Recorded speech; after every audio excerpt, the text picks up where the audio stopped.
pumped out your work out. Yeah. Ideally, if setters have done a good job, then it means that the world champion or whoever wins will wind up making it to the top, and everybody else will fall progressively lower.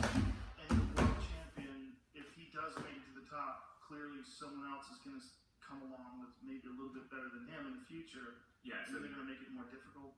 Exactly. They set different routes for every competition. Okay. And how does a route get established? Does it get established by someone like yourself who understands the difficulty levels? Yeah. How does it? Yeah, so they're professional route setters that do that, and so they're sort of internationally certified for competitions. And there's a whole art to the route setting, and that's a big part of what we explore in this podcast, the Olympics, is like, you know, who are the international organizing committees that choose these people, and like who makes the route, and like are the routes fair? You know, it's things like that. I mean, the routes they try to be fair, but it's interesting because in a given competition, the route setters are aware of who the competitors are going to be. So like if one of the women is much taller than the rest, they kind of have to bear that in mind a little bit and keep the routes like kind of fair. Oh, they do. You know, or if they know that most of the, you can kind of always guess who's going to make it in the finals. Let's say like the top 6 climbers, top 8 climbers in the world. You have like a rough sense of who's going to make finals, and then I think the setters try to differentiate the finalists in some way. You know, like basically find things that separate their strengths and weaknesses. Is it possible that if everyone made it to the top, that they would just go on based on how much time it takes you to get to the top? Like, what would they do then? Yeah. Sometimes they do like a super final. I'm actually not sure what the format is for the Olympics, but they normally do some kind of super final thing where they make a harder route or they change it in some way, and then eventually they count back on time. Or they also count back to semis and qualifiers, like whoever got higher on the previous rounds of the competition. You know, they look back at your cumulative points. Right. There's no drug testing in regular. No, there is. Oh, not in the Olympics. Yeah, in the Olympics, of course. Yeah. And in the World Cup circuit there is, because actually there are a few very sort of famous stories of some of the best climbers in the world having World Cups taken away for testing positive for weed and stuff. Like, really? Yeah, really. Oh, no. Well, but climbers who like don't even care, you know, they just enter the competition like. Everybody knows they still won. You know, like classic Chris Armstrong, he's like the most famous and best climber in the world for a whole generation, basically, and he sort of won World Cup by fluke, you know, he won. It's like, yeah, he's the best climber in the world. But then I think they took it away for weed. It was like, well, yeah, of course, you know. So dumb. Yeah, but I mean, not like he cares. He's like, you know, he's the best in the world. It's like they He's take still him out. won. Yeah, exactly. Yeah, once you win, you win. Yeah,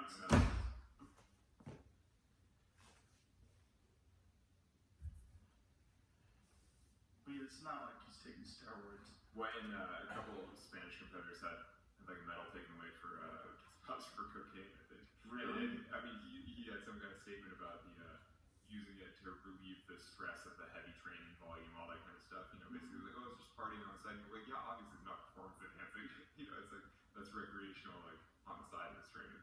I wonder what would be performance enhancing other than like anabolic steroids. Like, what would be performance enhancing for climbing? Would it be something that makes you hyper focused, like a Ritalin or something like that? Or I honestly am not sure.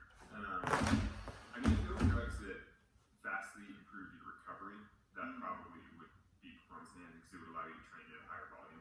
right. But even anabolic steroids, I'm not sure if they actually help for climbing because it's so much about strength to weight ratio. And I've heard that, and I don't know if this is true, but that some steroid use affects tendons and ligaments, like you wind up with like damage to connective tissue.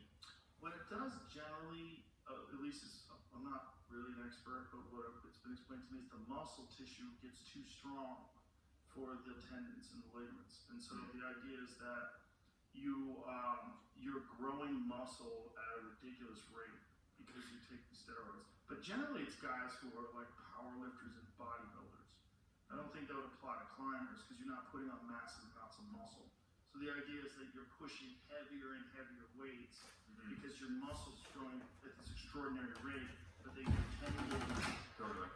don't. So that same principle though is actually a very common problem for beginner climbers. Because like if you're an 18-year-old man who gets into climbing in the gym, it's really easy to get stronger biceps. But the connective tissue, like the tendons in your forearms, like basically the tendons that control your fingers that go down your forearm, attaching your elbow, it takes a very long time for those tendons to get stronger.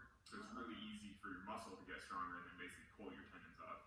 So okay. it's actually pretty common for sort of beginner climbers to sort of outpace their development, you know, and then injure themselves in different ways. How do you hold someone back? Like, I know you're not like really training climbers, but if you were, how would you hold a young person back? Would you put them on? Is there like an established training protocol for beginners? Yeah, it depends, but yeah, there are some now. I mean, if you were really serious about like I'm young but I want to be elite, like you would probably do sort of a regimented finger training cycle as you go. Like finger boards? Yeah, exactly. Yeah. You'd be progressively loading your fingers in sort of a systematic way and trying to make sure that you don't exceed, a certain rate. This episode is brought to you by ZipRecruiter. If you're a business owner who's hiring, Are there programs like that where a young climber can find online? Yeah, there are. There's several. I mean, that's an interesting thing about climbing. It's like this sport is changing. You know, there's more knowledge, there's more coaching available, there's more information about it. There are a lot of different training protocols. Yeah, I mean, there's way more information out there than there was, say, when I started 25 years ago. Yeah, people watch videos. Like my friend Whitney Cummings is dating a guy who's into climbing. He's a climber, and she had it on her Instagram today, which was making fun of him. He's watching videos of girls climbing. She's like, should I be concerned about this? Like, what's going on here? Like in these, climbing sort of competitions. It's so people are watching technique. They're watching like, what did this person do wrong? Trying to gather information and learn from it, I guess. Yeah, well, and I think more and more they're just watching the competitions just to see who wins. You know, in the same way that people watch other sports, they're just like, oh, who's the best climber? That's going to be the appeal of the Olympics. It's going to show, Yeah. smiling. I guess also you're really into climbing. You just want to watch people do it too. Yeah, you want to see greatness. Yeah. It's like, yes, to see mastery. Anything else? Like people like watching people play chess. Well, that might be a little more boring. But the people who love chess like watching people play chess. Maybe, but I think that there's a dynamicism, like a movement to it. It'd be like watching ballet or something where you're like, oh, this is incredible movement. Right. You know, it's like, Well, I like watching people play pool. And people have often said, like, why are you doing that? Like, but to me, it's like I like watching. It's like I play pools when I watch pool. I kind of like. I think the same thing would hold with climbing. Totally. You like climbing, so you're watching people climb, and it's really good. Specifically, too, would probably be inspiring, right? yeah, though I think that climbing might have a more elemental appeal than something like pool, let's say, Right. because anybody can appreciate the athleticism and the movement and the grace and sort of the way in which people climb. That's but a with good pool, point. if you don't know the rules, you'd be like, why is that guy, like, why didn't you just put the ball in the hole? It's so much easier. You know, it's like, why didn't you use that pointy stick? That's stupid. Right. And with chess, like if you don't understand. Yeah, if you don't know the rules of chess, you're just like, knock them all off the board and walk away.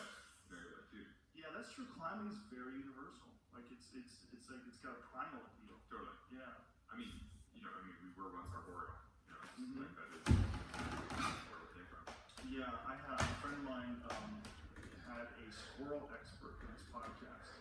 My friend Steve Brunel, and this squirrel expert was talking about the squirrels climbing, and they apparently squirrels the females only come to estrus for like 6 hours a year.